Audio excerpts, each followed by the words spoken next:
coming up in this episode. He called me. Where do I stand for the corner kick? The lovely POW camp that we're in. It looks quite pleasant, actually. Again, raising the question of why would you escape?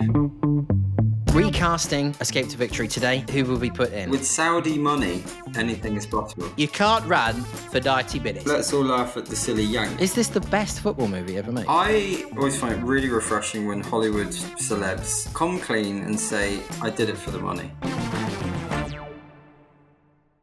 Welcome back to the Historical Movies Podcast. My name is Ross, I'm an editor, and I'm joined by my brother Bryce, Professor of Modern History at Liverpool Hope University and historical scriptwriter. Bryce, welcome back for Series 2.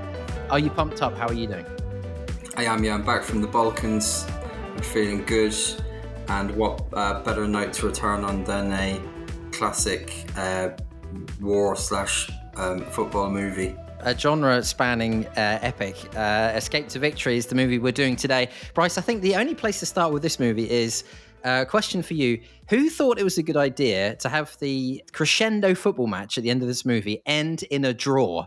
Who thought that was a good idea? When I was a kid, the first time I saw this movie, I can't remember it being a draw, a 4-all draw. It doesn't make any sense. I couldn't remember, coming back to this, I couldn't remember who won or what the score was. In fact, I only watched it yesterday and I'd already forgotten who had won or lost. So, yeah, news to me that it's a draw. I've read this on many sites that Sylvester Stallone couldn't understand why he wasn't able to score the winning penalty in this game. Well, I read that, and it's all, let's all laugh at the silly yank, which is very much his character there. But why can't he score the winning penalty? I mean, it's happened in real football, hasn't it? Well, this is my point. My point I wanted to make was he could have gone up for a corner, a la Schmeichel, and just like in the last minute. So is it something to do with the director, John Huston, the American director, who by his own admission didn't really understand football when he made this movie? Why couldn't Stallone, we get the scene where he saves this really poor penalty by catching the ball, like fully catching it, instead of just sort of palming it around the post, which would have been a much more sort of athletic kind of thing. He saves a penalty for the game to end in a draw. It's really weird. Well, why didn't they come up with surely, had a goalkeeper never scored from a corner in 1980 when this movie was made? Maybe it's like a new tactic or something. Well, I'm not gonna join the pile on Stallone on that one. And I don't even, I mean, if you think of the famous Paraguay keeper, Jose Luis Chilavert, who used to take, remember him? He used to take free kicks and penalties regularly. Yeah. So why can't he take the penalty? This movie, John Huston, who directed this movie, and he's obviously a well-known director at the time. He did Chinatown, yeah, The Treasure of the Sierra Madre. He's a big director in Hollywood. Knew nothing about football. Very well respected. Legendary in some ways. A shock that he would lend his name to a piece like this. No? Well, this comes to my point. Now, this movie, I really enjoy this movie. It's as movies go, I'm not going to score this highly, ladies and gentlemen, out of 10. But it's a great fun movie. It's a great watch, But John Huston said that the only reason he did this movie was for the paycheck. and then I read Michael Caine said the only reason he did this movie was to work with Pelé. And then I read Sylvester Stallone said the only reason he did this movie is to work with John Huston. So it's almost like no one did this movie because they thought it was a good plot or a good script or a good story or anything. It's just basically to work with each other. And, I'm fine with that because, if you're creating a mix of Bobby Moore, Pelé, Ozzy Ardiles, Michael Caine, it's ridiculous. Time for a very short interruption. It's Ross here. Thanks very much for listening on YouTube. Don't forget to check out all of our other episodes. And we'd love to hear from you, so leave us a comment. And any sharing or liking or subscribing you can do would really help the podcast. So thanks a lot. Whenever I've talked to a few people at my work about this movie, and they'd never heard of it before. But when you set up the premise of it like that, they're like, I have to watch this. I've never heard of this movie. It sounds incredible. I always find it really refreshing when Hollywood celebs come clean and say, I did it for the money. Yeah. I've, recently read a couple of interviews, I think with John Malkovich and I think it's Kevin Bacon. I think both of whom were victims, I stand to be corrected on this, of the Bernie Madoff pyramid scheme, lost all their money. Right. And they quite flagrantly say, look, I just work now for the money. And Okay. I find it really, really refreshing when you don't have Hollywood A-listers, directors, or actors coming out with the same old hackneyed kind of stuff about artistic vision and all the Yeah. rest.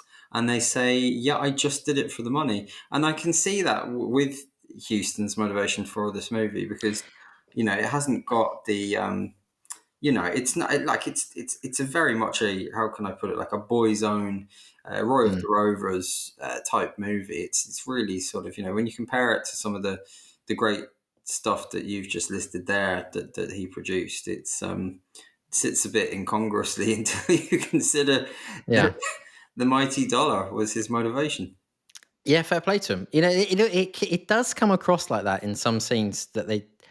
I don't want to say couldn't be bothered, but the scene where they're escaping down the tunnel, and I was thinking, because I remember this. The only part I remember about that scene when they're offered the chance to escape is that they dig the tunnel through the swimming pool. That's the only thing I could remember.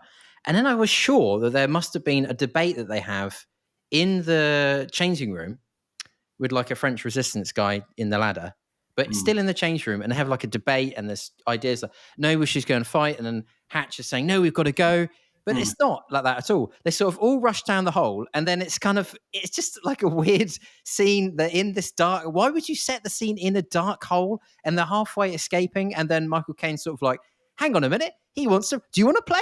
Do you want to play? We can win this, lads. And then they sort of change their mind. And then Hatch doesn't even take much convincing, does he? He just sort of thinks like, oh, yeah, okay then. It's just such a sort of scene that they sort of, it has that feeling of like, that will do. Let's Well, just come on. Let's get on to what everyone wants to see, which if is I Ozzy Ardiles doing a rainbow kick in slow motion. if I could You know? just preempt Pedant's Corner, Yes, I don't know if you've seen this under factual errors on IMDb. Uh, if I may, please. Yes. the escape tunnel comes up under a pool. As the tunnelers break through, air bubbles burst forth. But since the tunnel is open at the other end, in fact, water would just flow down the hole, thus pushing the air along. Brackets, rather like a domestic bathtub where bubbles don't come up from the drain while the water is running out. Rather like a domestic bathtub. So, Thanks to not only for the pedantry, but also the analogy, so we simple folk can actually understand what you just said. yeah, thanks for Uh, the parenthesis for us morons there. well, because you've got Pelé on your team, I presume. Why would there be? Why would you nominate Sylvester Stallone to take the penalty if you've got Pelé on your team? Well, I don't know. I have to say this is another one. Pele here, the global icon that is Pele. Don't get me started on Pele. I've got a few Oh, go on, go for it. Get started. negative Go on. ones. Do you want me to dig into Pele? Yeah, dig him out, Bryce. Dig him You're out. not going to introduce the listeners to the basic premise or summary of this movie No, first. we never do. We never do. We Yeah. just presume. We say basically in this podcast, we're basically presuming people have seen this movie, and Okay. then we go from there. So go on. Well, Time first to. of all, Pele, global icon, legend, icon of Viagra, and all the rest. But he was, because, like, in keeping with his global legend status as like a sort of elder statesman of the game, an ambassador for the global game, the man who coins the phrase, the beautiful game, etc. He was full of, to put it kindly, as we say in Irish, plumos, rough translation like sugarcoating. Aha. And Okay. I'll give you an example of that. There's someone, I told someone I was doing this pod on this movie, and they said, "Have you seen the interview with Pele?" Or should I say Corporal Luis Fernandez, From Trinidad. where they ask him, it's an English, like typical sort of navel gazing English interviewer saying, "So who's your favorite English footballer then of all time?" And Pele's just like, uh, yeah, I don't know, man. England have some fantastic. I couldn't really pick one. And then your man's like, okay, but could you maybe name your top three? And he's like, I don't know. Yeah, maybe you name a couple. I tell you my favorite. Basically, didn't really know or care. But fair enough to Pele, because he was such a global legend. I'd seen a few other interviews with him where he would just, it would be like platitudes basically with Pele, and You mean people are basically sucking up to him, or what's the? yeah, and he would basically like she basically didn't know any English footballers, despite the fact he plays alongside Michael Caine in this movie. Um, uh, he also, I've got a bit of a bone to pick. He's chosen by Michael Caine. What's Michael Caine's name in this again? Foley. No, Colby. Colby. It chooses him on the basis that he's good at keepy ups.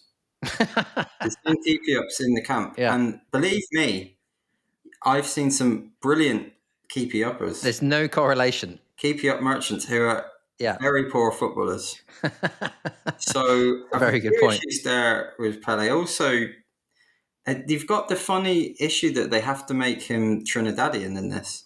Yes. Because Brazil is neutral. Yes, this is very interesting. Yeah, it was neutral until later in the war. Is that right? Mid 42, Brazil changed sides, like a lot of nations did when they saw the way like the wind was blowing really in the war.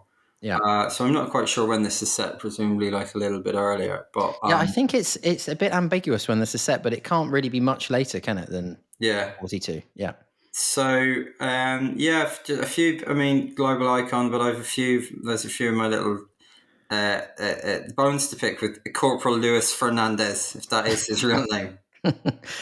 We've got to get around at some point, Bryce, to talk about Michael Caine's paunch in this movie of men of increasing age. That we need to have a paunch chat, but maybe that'll come later. I wanted to bring up the fact that a lot of people will be thinking, why the hell are they doing this movie on the Historical Movies podcast? It doesn't have any basis in history. Good question. It's a very good. It is a good question. It is a good question. However, it is based, as I understand, on a Hungarian movie called The Two Halves of Hell from 1961. Which is a little darker. It's basically a similar thing. But what happens is the POWs in that movie Kill them all. Yeah, if they lose, they're set free. If they win, they're executed. And this is a match. I've read the plot. I haven't seen the movie. A match organized for Hitler's birthday. I didn't know he was a football fan. Hitler apparently is in this movie. But this movie, this Hungarian movie, is based on a story that people thought was true when that movie was made, a real historical story about a so-called death match. Have you read about this? Yeah. Which is now kind of discredited history, which this death match allegedly took place in 1942 in Ukraine during the Nazi occupation. And according to the story, a team of Soviet POWs, many of whom were players from Dynamo Kiev, were forced to play a match against a team of Nazi soldiers. The Soviet team reportedly won the match, infuriating Nazis, and as a result, many of the Soviet players were executed. That's apparently not true, but at the time that Hungarian movie was made, it was thought that was a true story.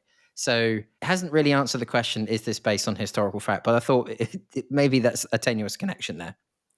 High stakes stuff, and by the admittedly high standards of ludicrous violence of German National Socialism, not beyond the realms of disbelief. Well, yeah, that's the thing about this movie. I think surely this would never be. They would never give them the chance. I mean, I know that they bribe the referee and so on, but they would obviously surely never give them the chance to actually. It doesn't really fit, does it, with mid-regime Nazi Germany during the Second World War to have a football match with POWs against the German national team? I suppose that would lead into a bigger and deeper question in terms of how you view the Nazi regime and maybe the revisionists of Nazism and the Holocaust would warm to this movie, because they're quite at turns they're quite a sort of likable bunch, aren't they?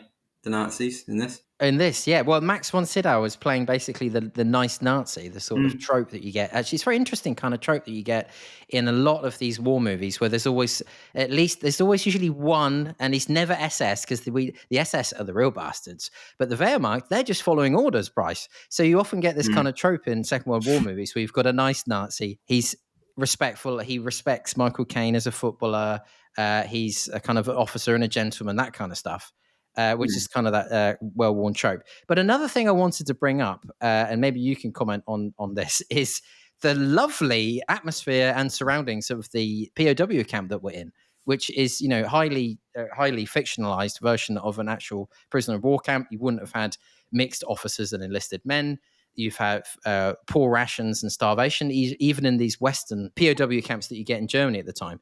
It's actually a ridiculous. This and movies like The Great Escape gives a completely ridiculous and non-historically accurate view, quite a nice view of war, of life in a POW camp during World War II. On the other hand, life obviously, it's a very glib point, but life obviously wasn't as bad for the Western POWs as it was in other inhabitants of camps run by Yeah. that regime. And Michael Caine does raise a good point towards the start of this movie. Like, come on, lads, like, just can we just sit out the rest of the war here, please? Well, this movie does bring up that stuff with the Eastern European camps.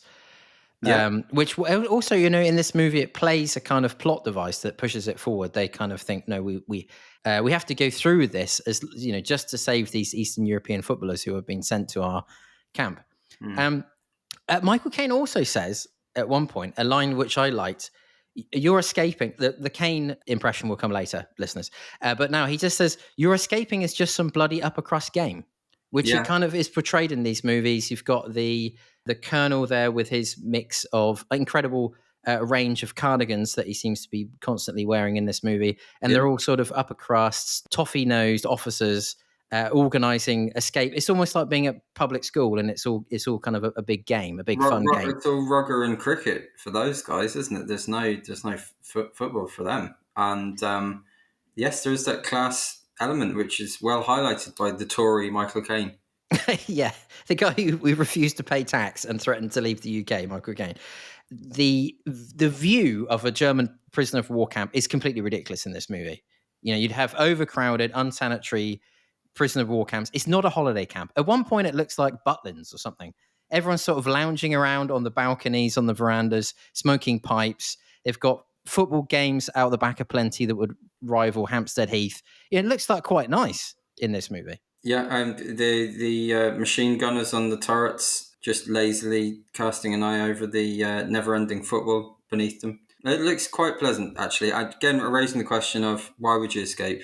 This movie made in 1980, Bryce. When I rewatched this, I was actually surprised that it was made in 1980. I thought this movie was at least 10 years older than that. I thought it was made in the 70s. It's kind of like an old-fashioned movie. I think You know what I mean? it's a really good point. I couldn't believe it was made in 80 or released in 81 or whatever. I thought it was much older. Admittedly, as sort of, fat and middle-aged spreads, the likes of Michael Caine and Bobby Moore are, I thought it was sort of early to mid-70s. Yeah. It's a very old-fashioned movie in that Yeah. regard. It's very, goodies versus baddies.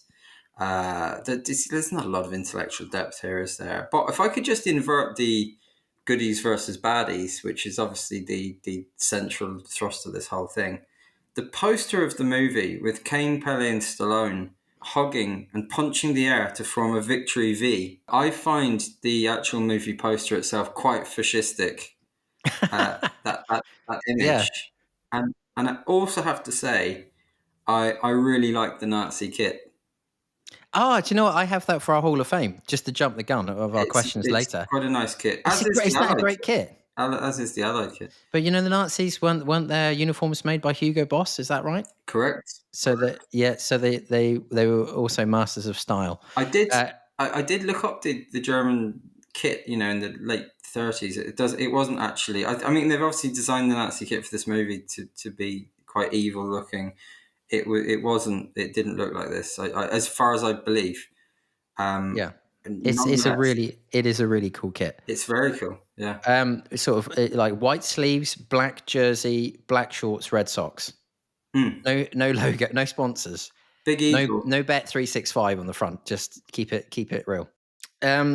Is it time, Bryce, for our Caine paunch conversation? Yeah, he's fat. He's a fat boy in this movie, isn't he? 47 years old, and it's actually one of the things that I remember from when I was a kid, the ridiculousness of Michael Caine running onto I think there's one particular shot at the end when he's running out with all of these pretty svelte footballers who are either still playing for Ipswich Town, which we'll come on to later, or had just recently retired. And Michael Caine sort of podges onto the pitch. And there's also a bit where he says, it's the scene where he's giving out the tactics, like terrible tactics. If you go down the wing, don't cross it in. Don't try and score a goal. Pass it. Like he's putting on like square passes. Yeah. And I was thinking like Jack Charlton would be having kittens if he was seeing this advice. But anyway, well, the whole in that scene, he says, you can't run for 90 minutes. You're in no fit state, none of you. I can tell you that. And I'm thinking, that's the kettle, calling the pot black. The Yeah. size of him, Bryce, he's wailing out in this movie, and he's telling people like Ozzy Ardiles, 28, still Yeah. playing, that he can't run for 90 minutes. Very lithe, always quite scrawny looking Aussie Ardiles. And Yeah. yeah, the cheek of Caine to say that.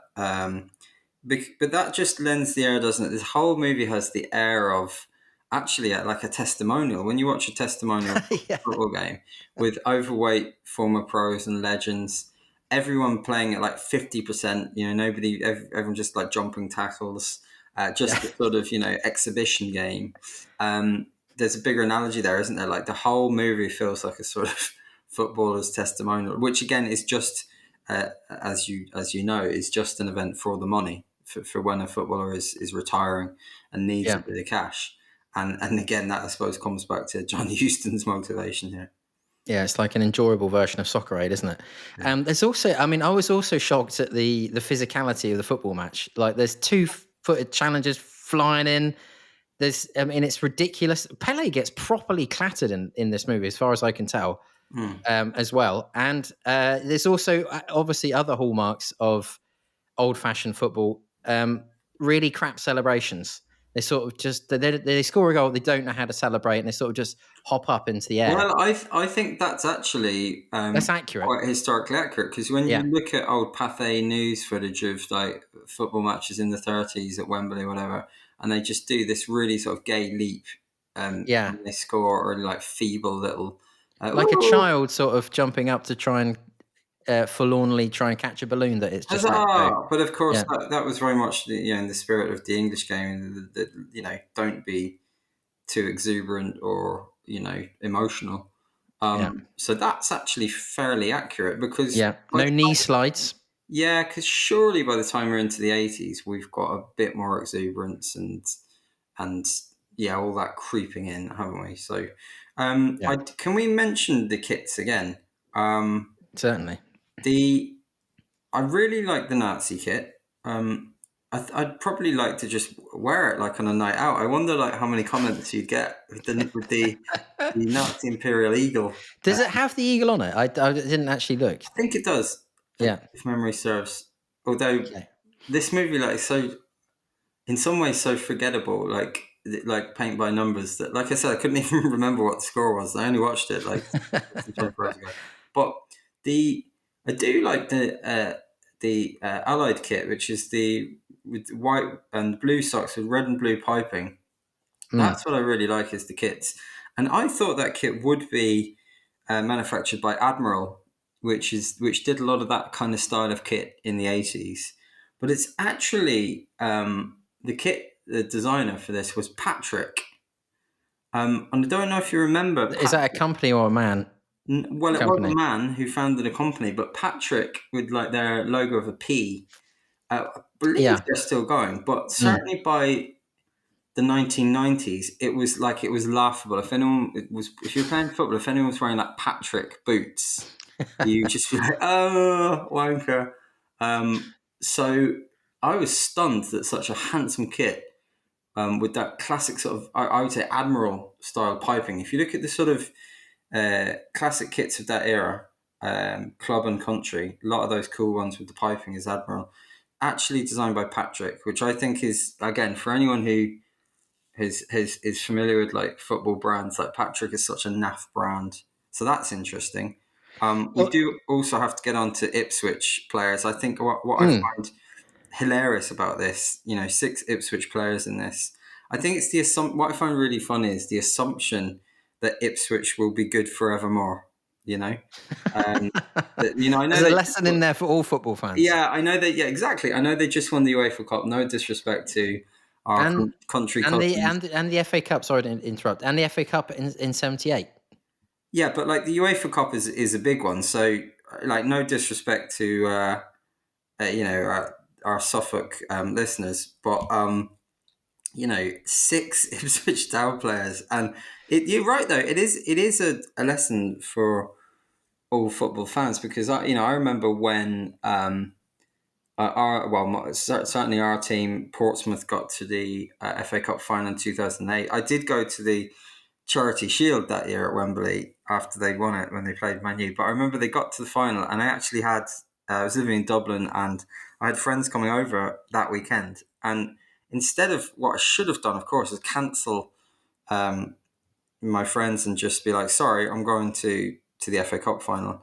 I just made the naive assumption, probably as the makers of this movie did with Ipswich, that it doesn't matter. Like we'll be in cup finals forevermore. We'll be winning the league soon. There'll be plenty more opportunities for silverware and Wembley visits, and that proved to be an egregious miscalculation. Much Well, like the I've got, casting of I've six Ipswich players in this movie has well, proved. do you know why that they were cast? Do you know who was the manager of Ipswich at the time? Bobby Robson? Bobby Moore was the manager of Ipswich at the time. And that's why they're in this movie. And Ah, also, I've got something for you as well, a nice fact for you as well. Kevin O'Callaghan, who plays the goalkeeper in this movie, although he actually played for Ipswich, like I think as a right midfielder or something, he wasn't a goalkeeper. Very Ireland bizarre. caps. Cap for Ireland. Yes, and Portsmouth. And Portsmouth, yeah. There we go. Fact. So let's get on to our list of questions. I haven't written down any trivial trivia this week, Bryce, but to be honest, I think you've covered it with the, what was it, water bubbles in the bathtub Well, that's Pedant's Corner. issues? Oh, that's Pennant's Corner. Okay. There's more. Would you like me to read another? Please. Okay. Do you want continuity or factual errors or anachronisms? I know there's one continuity error that one of the Ipswich players isn't on the pitch, then is on the pitch, then on the bench, then he's playing again or something. Is that one? John Walk, I think it is. I've got one when German player Baumann takes the penalty kick, his hair is dry in a scene a few years prior to the kick, and then it's very wet with sweat when he places the ball, and it's dry again after he scores. Okay, good.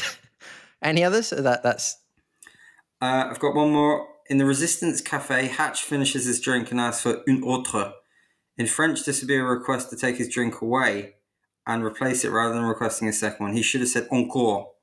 While Hatch is not a native French speaker, and in normal circumstances this would not really matter, small details like this are in fact giveaways that the Gestapo would clearly look for to identify escaped POWs and Allied spies. Wow. I like the fact that it doesn't just give you the fact, it gives you an opinion at the end. Yeah. Aged badly, Bryce. Oh, so I've got a really good one here, actually. Stallone is in a Paris subway looking at a list of stations that appears on a map. We see the station Guy Moquet, but the 1940 station name was actually Macadé Balani. Guy Moquet was in fact a communist resistance member executed by the Germans in 1941. The station was actually named after him in 1946. Therefore, it is unbelievable that the station would be called Guy Moquet in 1942. Well, I've got an anachronism as well. The football used in the final, we're going to have to change the subjects in a minute because people are going to stop listening. But the football used in the final match scenes was an Adidas Tango España, the official ball of the 1982 FIFA World Cup. Even though this movie is set during World War II, it's decades before that ball was designed.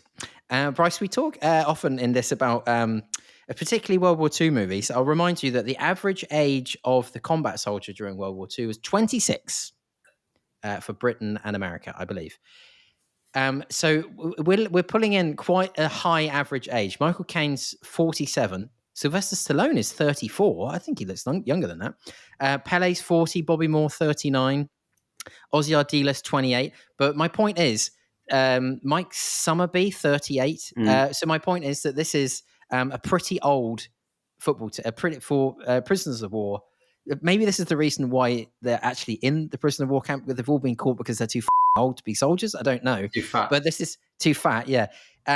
Isn't that a point that this wildly way too? These people are way too old for their historical counterparts.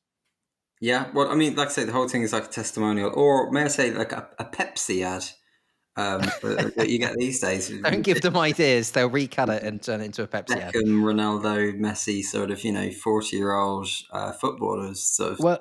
Well, talking of that, I'll come on to it later, but I've done a recasting. If we had to recast this in the modern era, I've sketched out some ideas. Too long, too short. I think this is about the right length, don't you? Just under 2 hours. It's an enjoyable little romp. Yeah, Yeah, it is. Yeah, I just to come back to, I just cannot believe it was made in the 80s in terms of Yeah. Sylvester Stallone. Like I always had in my head that this was one of Stallone's like first movies. Like that's why he like because he's so sort of he looks so young compared to the rest of them. Obviously, keeps himself well. I just again it just begs the question why, and all of those questions of why this even happened all come back to John Huston's lust for money. So Yes. we've got to run with that. Sorry, yeah, go on. So who was your favourite character, Bryce? You've got quite a few to pick from. Are you going for one of the footballers or are you going for one of the actors? Let me just ponder on that. How about yourself? Yeah, I think I'll probably go for Michael Caine. I'm a massive Michael Caine fan, and it's you can see in this movie that he kind of is just like in some scenes he's just like, what am I doing here? I don't. It's like he's in a different movie in some of the scenes, but I love it, and he's my favorite character, The scene, John Colby. the scene where Sylvester Stallone completely implausibly full on rugby Yeah, tackles oh, amazing. a guy in the. Hey Colby, where do I stand for the corner Uh, kick? um, Um, that's a different scene. But when he rugby tackles someone, Michael Caine amazing. Yeah. seems genuinely angry with him. Genuine. Oh, this Yeah. actually. So we're all over the place here. That's my favorite scene. I couldn't stop laughing at He's that scene. shaking with anger. If you tackle, you're only supposed to bloody tackle English. That's American. And then Sly's like, "Hey, play American rules, Cap," and all this. Oh, Mm. I love that scene. He full on takes someone out, like properly rugby tackles them. But Michael Caine And seems to be genuinely upset. not only that, Michael Caine says, "I've been telling you for a year that you can't tackle like that." And apparently Sylvester Stallone is still rugby tackling people on a football pitch.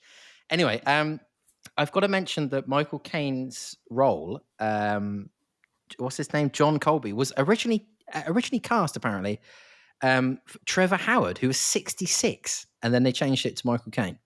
Wow. Yeah. And Sylvester Stallone, I can't. I've read this, Bryce. I actually can't believe this. Apparently, Al Pacino was seriously considered. That sounds like bullshit to me. I can't believe they thought Al Pacino would be playing this role.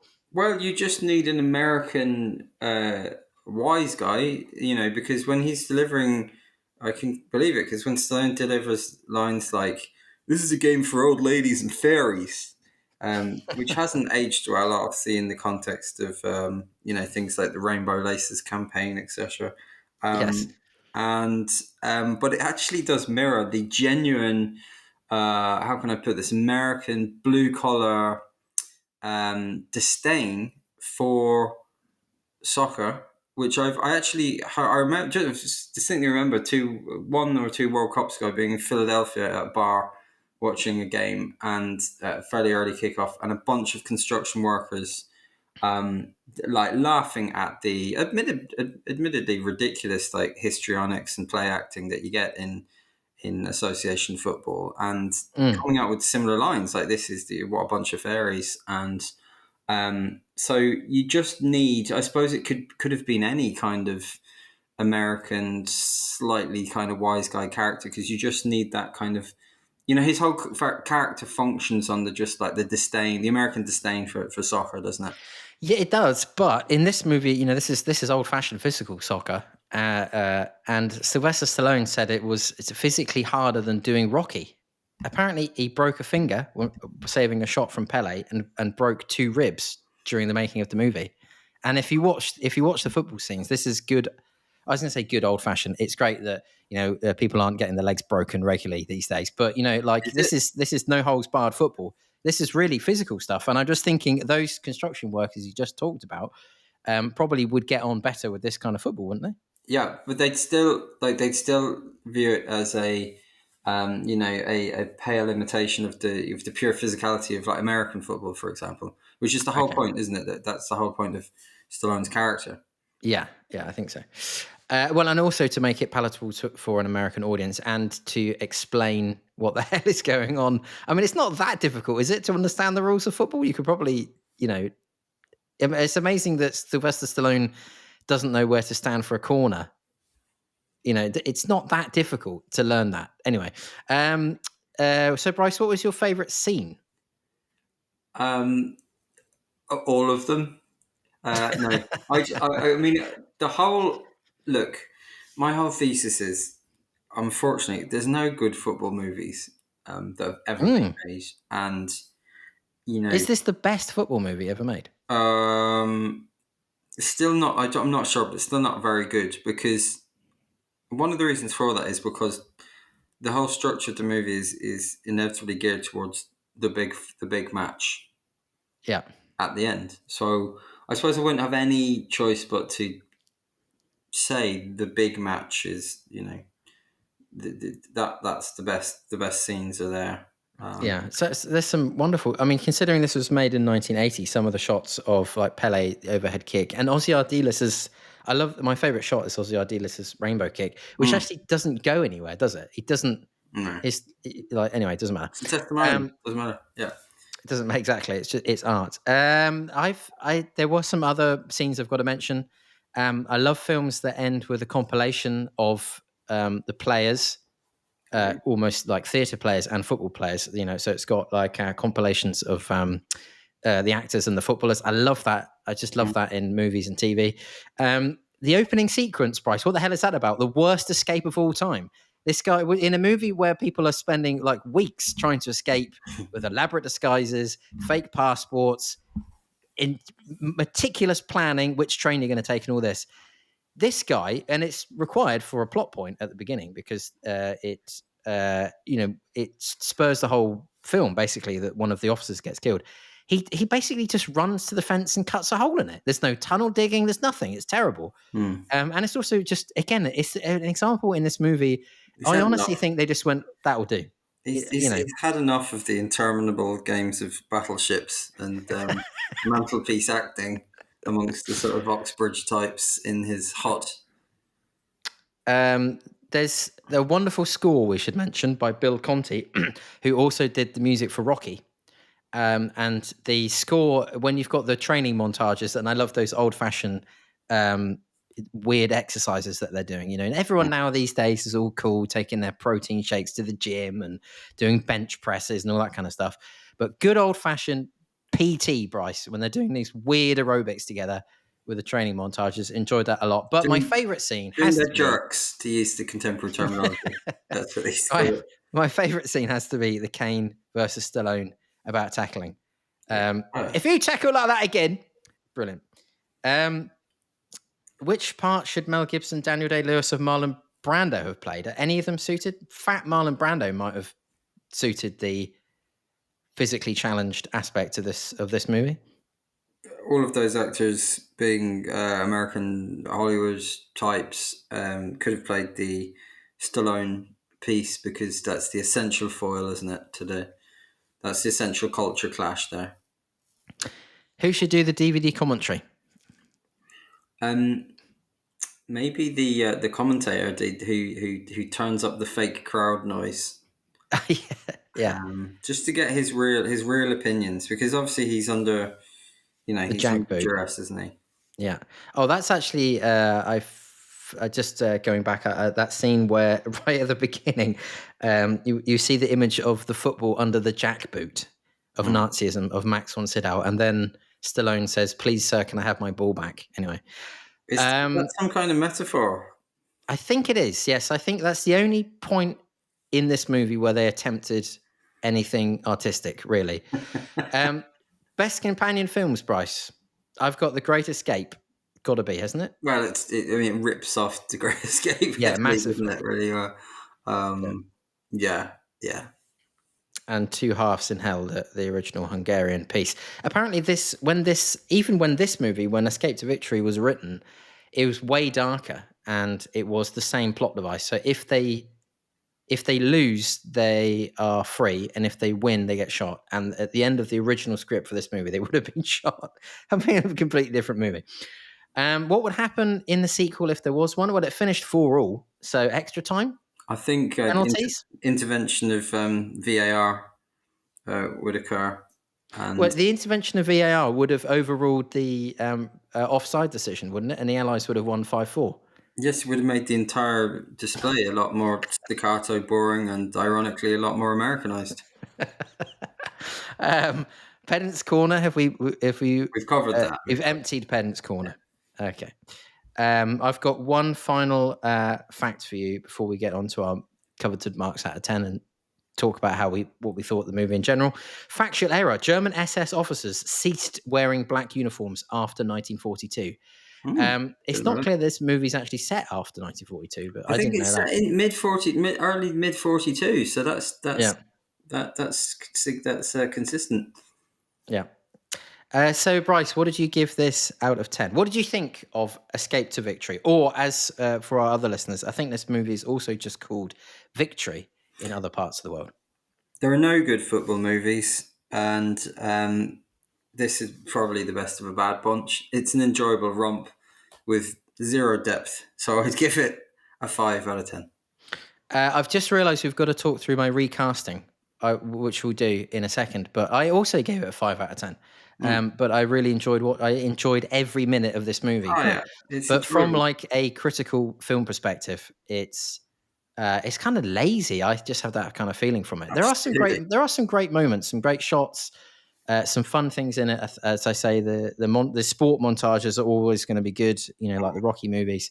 But it's, as a work of art, it's not going to be in the Louvre. So if we had to recast this movie today, who would we put in? I've sketched down some ideas. So Michael Caine, John Colby, 47 when this was made.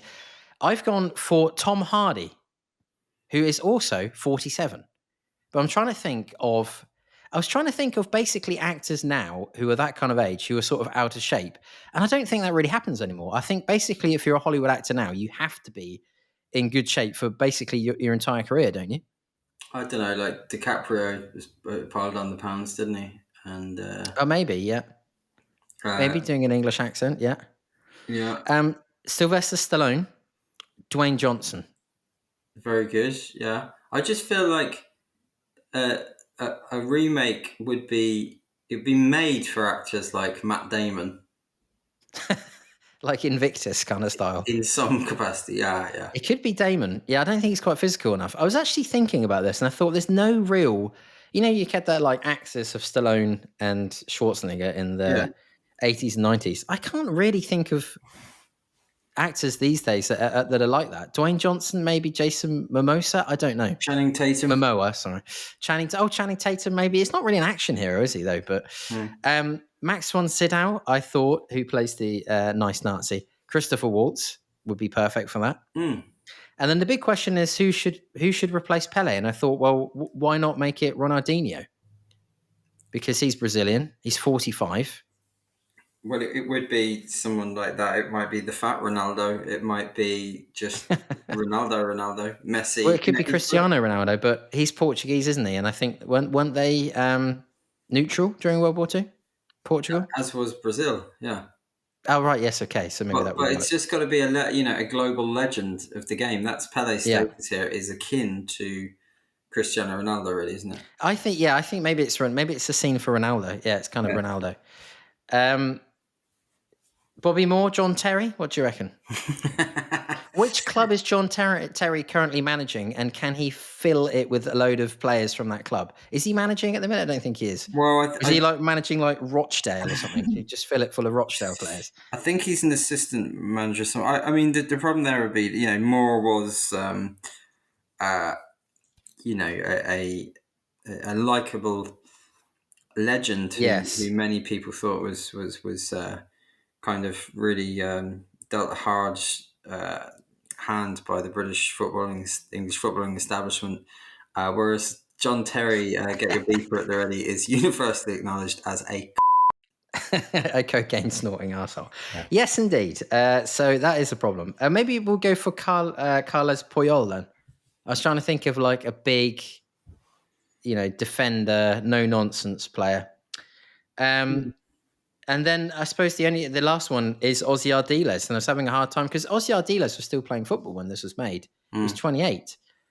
Argentinian, obviously the obvious choice is Messi, but are you going to have Messi and Ronaldo in the same team? It would probably never happen. It could. Look, with Saudi money, anything is possible. That's what. So we've got Tom Hardy, Dwayne Johnson, Christopher Waltz, Cristiano Ronaldo, John Terry, and Messi. What a film that would be. Well, it would be a terrible film, but it would be a great Who romp, would be wouldn't it? the director who's lured by Saudi megabucks to taint his reputation to actually make this testimonial nonsense? Good question. It has to be someone quite well respected, doesn't it? Yeah. Maybe your man who just is taking on the Bond franchise. I don't know who has taken on the Bond franchise. I don't know. Oh, Someone like, but John Huston was really quite old when he did this, wasn't he? So maybe, I don't know, old American directors? Scorsese. Scorsese. Yeah, great. There we go. Brilliant. We've done it, Bryce. We've basically recast this movie. Okay, brilliant. Well, thanks, Bryce, for joining me for Escape to Victory. What a way to start the second series of the Historical Movies podcast. If you're on YouTube, please leave us a comment and subscribe, and check the show notes or the video description for the email address if you have any questions or any suggestions. Thanks very much for listening, and we'll see you in the next episode of the Historical Movies podcast. That's it for this episode of the Historical Movies podcast. Don't forget to leave us a review on your chosen podcast platform. Spotify and Apple Podcasts make a huge difference to the algorithm. And if you're on YouTube, don't forget to leave a comment or a like or subscribe. Thanks very much for listening. We'll see you in the next episode.